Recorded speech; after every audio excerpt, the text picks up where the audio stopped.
nayo. Inabidi uhakikishe unaweza kumudu na timu ambayo inaweza kucompete na watu ambao watakuwa kwenye level hiyo ambayo mnatafuta nafasi ya kucheza hatua ya makundi.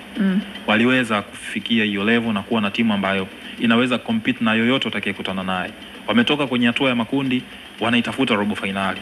Walifanikiwa, yani kwenye misimu yao ambao wanashiriki, tuna uhakika wa kumaliza kwenye kundi wa kwanza ama wa pili. Na tukaondoka tukaenda zetu hatua ya robo finali. Wamecheza robo finali misimu ya kutosha.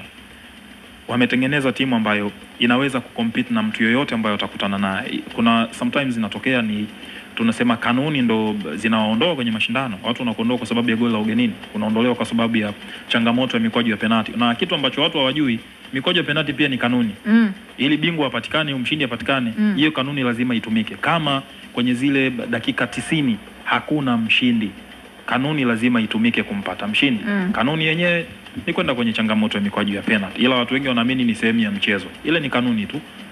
Mchezo ni dakika 90. Kwa hiyo ukiangalia Simba na hata ile ya dakika 30, kwa hiyo nayo ni kanuni. Yaani ni kanuni. Kwamba hapa tumemaliza. Tunafanyaje ili tumpate mshindi wa huu mchezo? Tuna dakika 30 za nyongeza za watu kujiuliza. Ikishindikana tutahamia hapa ambako lazima tu mtu atapatikana. Watu wanaelekea na wanaenda na mambo mengine. Kwa hiyo naamini kwenye eneo la kanuni pia lilikuwa linawafanya wanakuwa nje ya mashindano.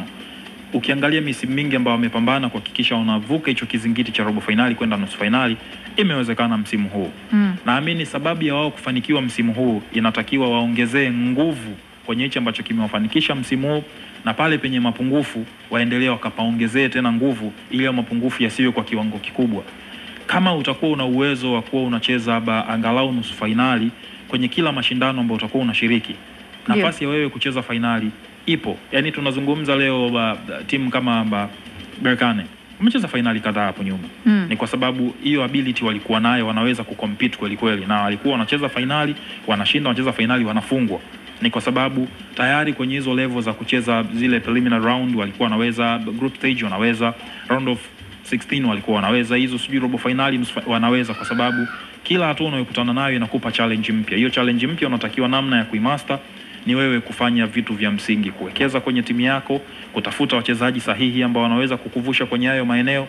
Naamini ni vitu vya msingi ambavyo Simba wakivifanya, hichi ambacho afisa habari wao nakizungumza, na naamini ni maono na mawazo ya club kuhakikisha finali inakuwa ni sehemu yetu ya maisha.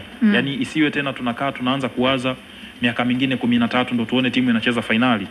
Iwe ni sehemu yetu ya maisha. Kwa hiyo inawezekana kama watakuwa na hiyo focus, watakuwa na uongozi mzuri, watakuwa na hizo plan za wao kuhakikisha wanatengeneza timu bora na yenye ushindani kwa wakati wote. Sio kama tunazungumza Simba ya sasa hivi imefika finali, msimu unaofuata mapema tu hatua ya makundi watu wameondoka, au kwenye zile hatua za mtoano tu kabla hata kwenda makundi tumeondolewa.